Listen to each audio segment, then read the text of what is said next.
Robert T Kiyosaki के द्वारा लिखित पुस्तक रिच डैड पुअर डैड की प्रस्तावना। इसकी बहुत ज़रूरत है। क्या स्कूल बच्चों को असली ज़िंदगी के लिए तैयार करता है? मेरे मम्मी डैडी कहते थे, मेहनत से पढ़ो और अच्छे नंबर लाओ, क्योंकि ऐसा करोगे तो एक अच्छी तनख्वाह वाली नौकरी मिलेगी। उनके जीवन का लक्ष्य यही था कि मेरी बड़ी बहन और मेरी कॉलेज की शिक्षा पूरी हो जाए। उनका मानना था कि अगर कॉलेज की शिक्षा पूरी हो गई तो हम जिंदगी में ज़्यादा कामयाब हो सकेंगे।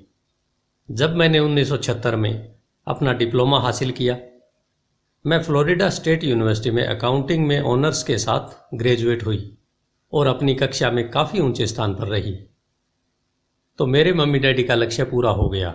यह उनकी ज़िंदगी की सबसे बड़ी उपलब्धि थी। मास्टर प्लान के हिसाब से मुझे एक बिग 8 अकाउंटिंग फर्म में नौकरी भी मिल गई। अब मुझे उम्मीद थी एक लंबे करियर और कम उम्र में रिटायरमेंट की। मेरे पति माइकल भी इसी रास्ते पर चले थे। हम दोनों ही बहुत मेहनती परिवारों से आए थे जो बहुत अमीर नहीं थे।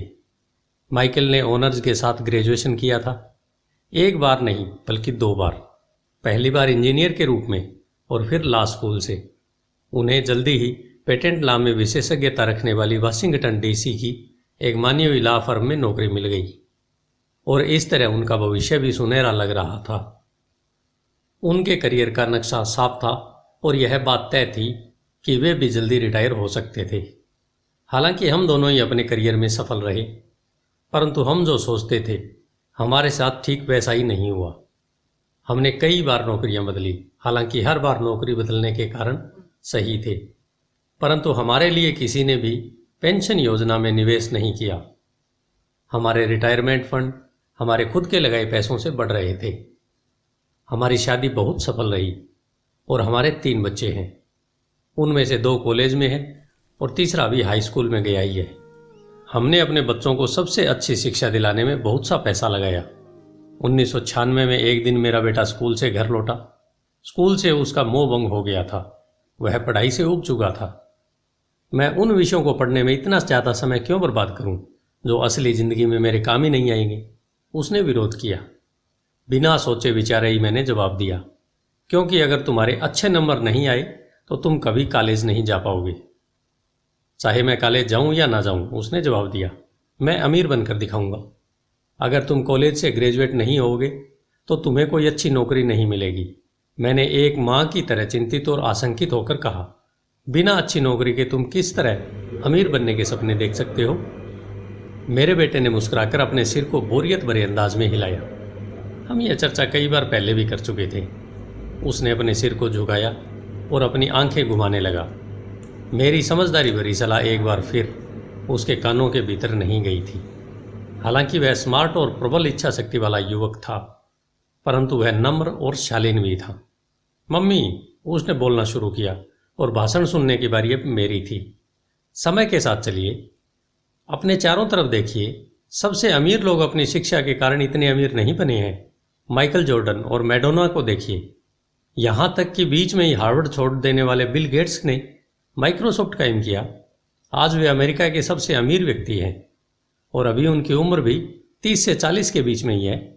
और उस बेसबॉल पिचर के बारे में तो आपने सुना ही होगा, जो हर साल $40 लाख कमाता है, जबकि उस पर दिमागी तौर पर कमज़ोर होने का लेबल लगा हुआ है। हम दोनों काफ़ी समय तक चुप रहे। अब मुझे यह समझ में आने लगा था कि मैं अपने बच्चों को वही सलाह दे रही थी जो मेरे माता पिता ने मुझे दी थी। हमारे चारों तरफ की दुनिया बदल रही थी, परंतु हमारी सलाह नहीं बदली थी। अच्छी शिक्षा और अच्छे ग्रेड हासिल करना अब सफलता की गारंटी नहीं रह गए थे और हमारे बच्चों के अलावा यह बात किसी की समझ में नहीं आई थी। मम्मी, उसने कहा, मैं आपकी और डैडी की तरह कड़ी मेहनत नहीं करना चाहता। आपको काफ़ी पैसा मिलता है और हम एक शानदार घर में रहते हैं जिसमें बहुत ही कीमती सामान है। अगर मैं आपकी सलाह मानूंगा तो मेरा हाल भी आपकी ही तरह होगा। मुझे भी ज़्यादा मेहनत करनी पड़ेगी ताकि मैं और ज़्यादा टैक्स भर सकूं व कर्ज में डूब जाऊं। वैसे भी आज की दुनिया में नौकरी की सुरक्षा तो बची नहीं है। मैं ये जानता हूं कि छोटे और सही आकार की फर्म कैसी होती है। मैं यह भी जानता हूं कि आज के दौर में कॉलेज के स्नातकों को कम तनख्वाह मिलती है, जबकि आपके ज़माने में उन्हें ज़्यादा तनख्वाह मिला करती थी। डॉक्टर को देखिए, वे अब उतना पैसा नहीं कमाते जितना पहले कभी कमाया करते थे। मैं जानता हूं कि मैं रिटायरमेंट के लिए सामाजिक सुरक्षा या कंपनी पेंशन पर भरोसा नहीं कर सकता। अपने सवालों के मुझे नए जवाब चाहिए। वह सही था, उसे नए जवाब चाहिए थे और मुझे भी। मेरे माता पिता की सलाह उन लोगों के लिए सही हो सकती थी जो 1945 के पहले पैदा हुए थे, पर यह उन लोगों के लिए विनाशकारी साबित हो सकती थी जिन्होंने तेजी से बदल रही दुनिया में जन्म लिया था। अब मैं अपने बच्चों से यह सीधी सी बात नहीं कह सकती थी, स्कूल जाओ, अच्छे ग्रेड हासिल करो और किसी सुरक्षित नौकरी की तलाश करो। मैं जानती थी कि मुझे अपने बच्चों की शिक्षा को सही दिशा देने के लिए नए तरीकों की खोज करनी होगी। एक माँ और एक अकाउंटेंट होने के नाते मैं इस बात से परेशान थी कि स्कूल में बच्चों को धन संबंधी शिक्षा या वित्तीय शिक्षा नहीं दी जाती। हाई स्कूल खत्म होने से पहले ही आज के युवाओं के पास अपना क्रेडिट कार्ड होता है। यह बात अलग है कि उन्होंने कभी धन संबंधी पाठ्यक्रम में भाग नहीं लिया होता है और उन्हें यह भी नहीं पता होता कि इसे किस तरह निवेश किया जाता है। इस बात का ज्ञान तो दूर की बात है कि क्रेडिट कार्ड पर चक्रवृद्धि ब्याज की गणना किस तरह की जाती है। इसे आसान भाषा में कहें तो उन्हें धन संबंधी शिक्षा नहीं मिलती और यह ज्ञान भी नहीं होता कि पैसा किस तरह काम करता है। इस तरह वे उस दुनिया का सामना करने के लिए कभी तैयार नहीं हो पाते जो उनका इंतजार कर रही है। एक ऐसी दुनिया जिसमें बचत से ज़्यादा महत्व खर्च को दिया जाता है। जब मेरा सबसे बड़ा बेटा कॉलेज की शुरुआती दिनों में अपने क्रेडिट कार्ड को लेकर कर्ज में डूब गया तो मुझे उसके क्रेडिट कार्ड को नष्ट करने में उसकी मदद करनी पड़ी। साथ ही मैं ऐसी तरकीब भी खोजने लगी जिससे मेरे बच्चों में पैसे की समझ आ सके। पिछले साल एक दिन मेरे पति ने मुझे अपने ऑफिस से फ़ोन किया। मेरे सामने एक सज्जन बैठे हैं और मुझे लगता है कि तुम उनसे मिलना चाहोगी। उन्होंने कहा। उनका नाम रॉबर्ट कियोसाकी है। वे एक व्यवसायी और निवेशक हैं तथा वे एक शैक्षणिक उत्पाद का पेटेंट करवाना चाहते हैं। मुझे लगता है कि तुम इसी चीज़ की तलाश कर रही थी जिसकी मुझे तलाश थी। मेरे पति माइक रॉबर्ट कियोसाकी द्वारा बनाई जा रही नई शैक्षणिक उत्पाद कैश फ्लो से इतने प्रभावित थे कि उन्होंने इसके परीक्षण में हमें बुलवा लिया। यह एक शैक्षणिक खेल था, इसलिए मैंने स्थानीय विश्वविद्यालय में पढ़ रही अपनी 19 वर्षीय बेटी से भी पूछा कि क्या वह मेरे साथ चलेगी और वह तैयार हो गई। इस खेल में हम लगभग 15 लोग थे जो 3 समूह में विभाजित थे। माइक सही थे। मैं इसी तरह के शैक्षणिक उत्पाद की खोज कर रही थी। यह किसी रंगीन मोनोपोली बोर्ड की तरह लग रहा था जिसके बीच में एक बड़ा सा चूहा था, परंतु मोनोपोली से यह इस तरह अलग था कि इसमें 2 रास्ते थे, एक अंदर और दूसरा बाहर। खेल का लक्ष्य था अंदर वाले रास्ते से बाहर निकलना, जिसे रॉबर्ट चूहा दौड़ कहते थे, और बाहरी रास्ते पर पहुंचना या तेज रास्ते पर जाना। रॉबर्ट के मुताबिक तेज रास्ता हमें यह बताता है कि असली जिंदगी में अमीर लोग किस तरह पैसे का खेल खेलते हैं। रॉबर्ट ने हमें चूहा दौड़ के बारे में बताया। अगर आप किसी भी औसत रूप से शिक्षित, कड़ी मेहनत करने वाले आदमी की जिंदगी को देखें, उसमें आपको एक सा ही सफ़र दिखेगा।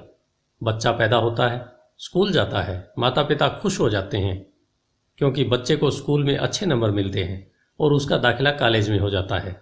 बच्चा स्नातक हो जाता है और फिर योजना के अनुसार काम करता है। वह किसी आसान, सुरक्षित नौकरी या करियर की तलाश करता है। बच्चे को ऐसा ही काम मिल जाता है। शायद वह डॉक्टर या वकील बन जाता है, या वह सेना में भर्ती हो जाता है, या फिर वह सरकारी नौकरी करने लगता है।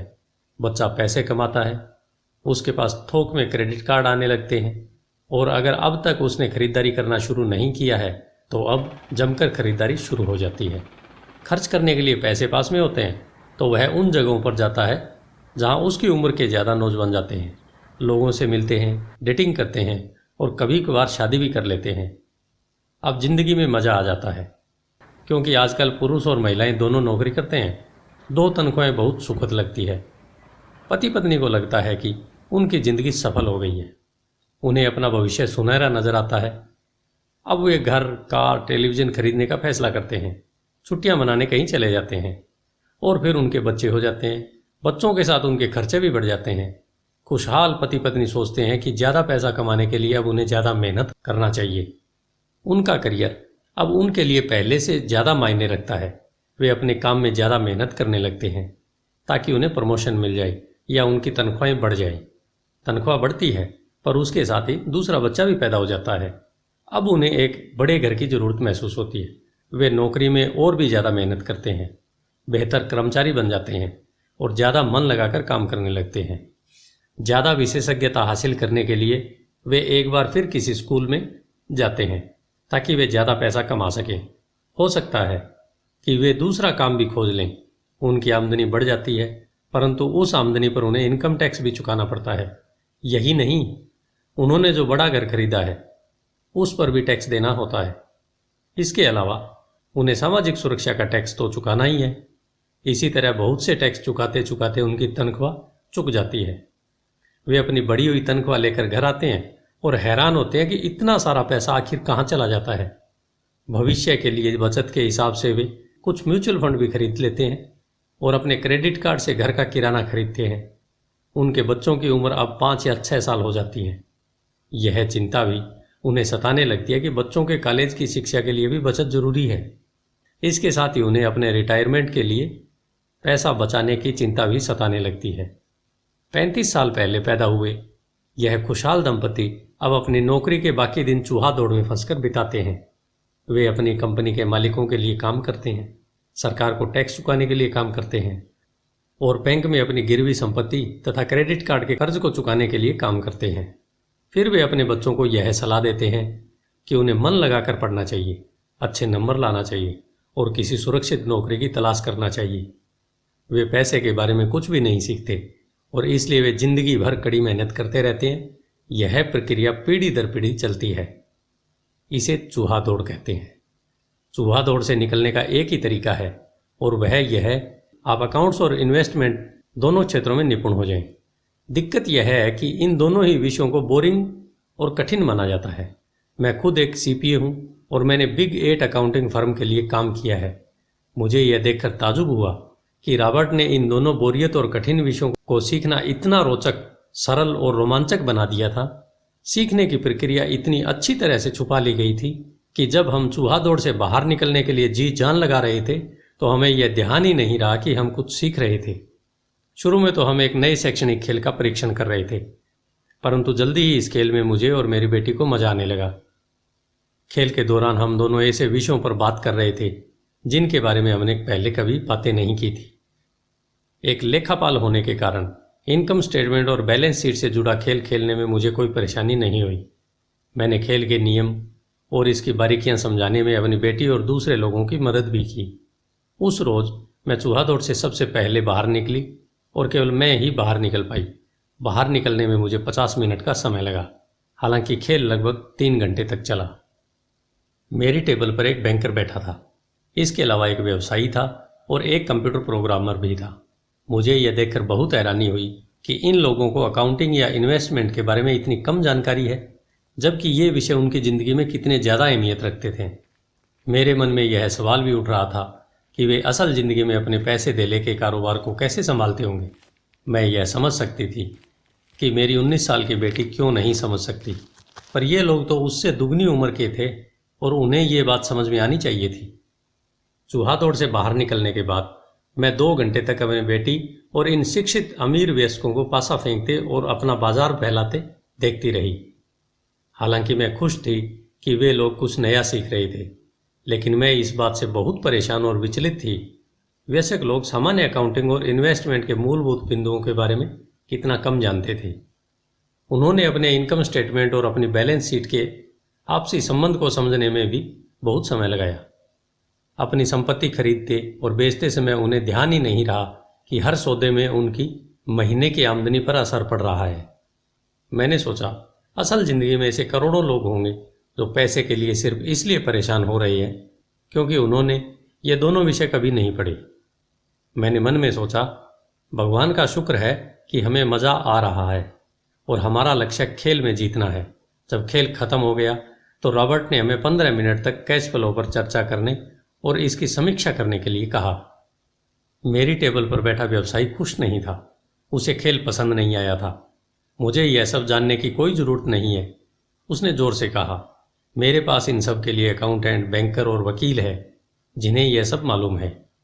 रॉबर्ट का जवाब था, क्या आपने गौर किया है कि ऐसे बहुत से अकाउंटेंट हैं जो अमीर नहीं है, और यही हाल बैंकर, वकील, स्टॉक ब्रोकर और रियल एस्टेट ब्रोकर का भी है। वे बहुत कुछ जानते हैं और प्राय वे लोग स्मार्ट होते हैं, परंतु उनमें से ज़्यादातर अमीर नहीं होते। क्योंकि हमारे स्कूल में वह सब नहीं सिखाते जो अमीर लोग जानते हैं। बैंकर जरूर प्रभावित हुआ था। मैंने स्कूल में अकाउंटिंग सीखा था, परंतु मैं अब तक यह नहीं समझ पाया था कि इसे असल ज़िंदगी में किस तरह काम में लाया जाए।